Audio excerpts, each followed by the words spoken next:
Bismillahirrahmanirrahim. Assalamualaikum warahmatullahi wabarakatuh. Perkenalkan, nama saya Selawati dari Prodi Pendidikan Matematika semester 2 STKIP Muhammadiyah Ningan. Akan memaparkan sedikit materi mengenai sholat. Masuk pada pembahasan yang pertama, yaitu mengenai pengertian sholat. Sebelum kepada pengertian sholat, alangkah baiknya kita harus mengetahui dulu mengapa sih kita sebagai umat muslim harus dan diwajibkan melaksanakan ibadah sholat. Sesuai dengan firman Allah Subhanahu wa taala dalam Quran surat Az-Zariyat ayat 56, Allah Subhanahu wa taala berfirman, "Dan tidaklah aku menciptakan jin dan manusia supaya mereka beribadah kepadaku." Nah, dari sini kita tahu bahwa diciptakannya kita ke dunia ini untuk semata-mata untuk beribadah kepada Allah Subhanahu wa taala, dan salah satu ibadahnya itu adalah ibadah sholat. Dari penjabaran tadi, langsung saja kita masuk kepada pengertian sholat. Apa sih itu sholat?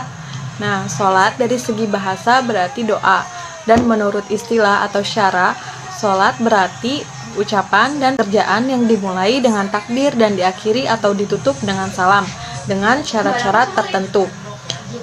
Dalam Islam, sholat merupakan suatu kewajiban yang memiliki hukum fardu ain, yakni wajib dilaksanakan oleh setiap muslim yang sudah beranjak usia dewasa atau bisa disebut pubertas, kecuali berhalangan karena sebab tertentu, misalnya datangnya masa haid pada perempuan. Adapun syarat-syarat tertentu dalam sholat, yaitu syarat wajib sholat dan syarat sah sholat, diantaranya yaitu sebagai berikut. 1. Beragama Islam. Yang kedua, mumaiz. Syarat ini untuk mengecualikan orang gila dan antil yang belum mengerti apa-apa. Yang ketiga, sudah masuk waktu sholat. Yang keempat, mengetahui fardu-fardu dalam sholat. Yang kelima, tidak meyakini satu fardu pun sebagai laku sunnah. Yang keenam, suci dari hadas kecil besar. Yang ketujuh, suci dari najis, baik pakaian, badan maupun tempat sholat. Yang kedelapan, menutup aurat bagi yang mampu, dengan batasan tertentu bagi perempuan dan laki-laki. Yang kesembilan, menghadap kiblat. Yang kesepuluh, tidak bicara selain bacaan sholat. Yang kesebelas, tidak banyak bergerak selain gerak sholat. Nah, adapun batasan gerak dalam sholat itu minimal 3 kali melakukan gerakan. Dari 3 kali melakukan gerakan dalam sholat, itu dianggap tidak sah. Yang ke-12, tidak sambil makan dan minum. Yang ke-13, tidak dalam keraguan apakah sudah bertakbiratul ihram atau belum. Yang ke-14, tidak berniat memutus sholat atau tidak dalam keraguan apakah akan memutus sholatnya atau tidak. Dan yang terakhir, tidak menggantungkan kebatalan sholatnya dengan sesuatu apapun. Nah, itu merupakan berdasar dari syarat wajib sholat dan syarat sah sholat. Pembahasan yang selanjutnya yaitu mengenai rukun-rukun dalam sholat.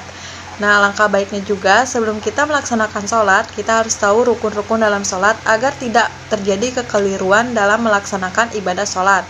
Adapun rukun dalam sholat yaitu diantaranya sebagai berikut. 1. Dimulai dengan niat, karena sesuatu yang baik harus diawali dengan niat yang baik pula. Yang kedua, takbiratul ihram. Yang ketiga, memasang niat bersamaan dengan takbiratul ihram. Yang keempat, berdiri bagi yang mampu. Hal ini berdasarkan hadis Al-Bukhari yang artinya, sholatlah dengan cara berdiri. Bila tak mampu, maka boleh duduk. Bila tidak mampu juga, boleh sambil tidur miring. Yang ketujuh, i'tidal. Yang kedelapan, sujud. Yang kesembilan, duduk di antara 2 sujud. Yang ke-10, tumaninah dalam 4 rukun sebelumnya, yaitu ruku, i'tidal, sujud, dan duduk di antara 2 sujud. Yang ke-11, tasyahud akhir. Yang ke-12, membaca sholawat Nabi setelah tasyahud akhir. Yang ke-13, melafalkan salam. Yang ke-14, duduk untuk membaca tasyahud akhir, sholawat Nabi, dan salam. Dan yang terakhir, tertib dalam melakukan semua rukun yang telah disebutkan tadi. Baiklah, mungkin hanya itu yang dapat saya sampaikan pada materi bagian bab sholat kali ini. Kurang lebihnya mohon dimaafkan, tentunya saya pun masih harus lebih banyak lagi belajar tentang sholat. Nah, sebelum ditutup, saya ingin mengutip sedikit kata-kata sebagai pengingat kita semua, yaitu, semakin kamu menunda-nunda sholat, maka semakin kamu siap untuk kehilangan segalanya. Maka sholatlah sebelum kalian disolatkan, karena sholat merupakan pondasi iman kita. Lalu sholat juga merupakan wadah dari setiap amal. Coba bayangkan kalian sudah beramal tanpa sholat. Akhir kata, saya mengucapkan terima kasih banyak. Sekali lagi, kurang lebihnya mohon dimaafkan.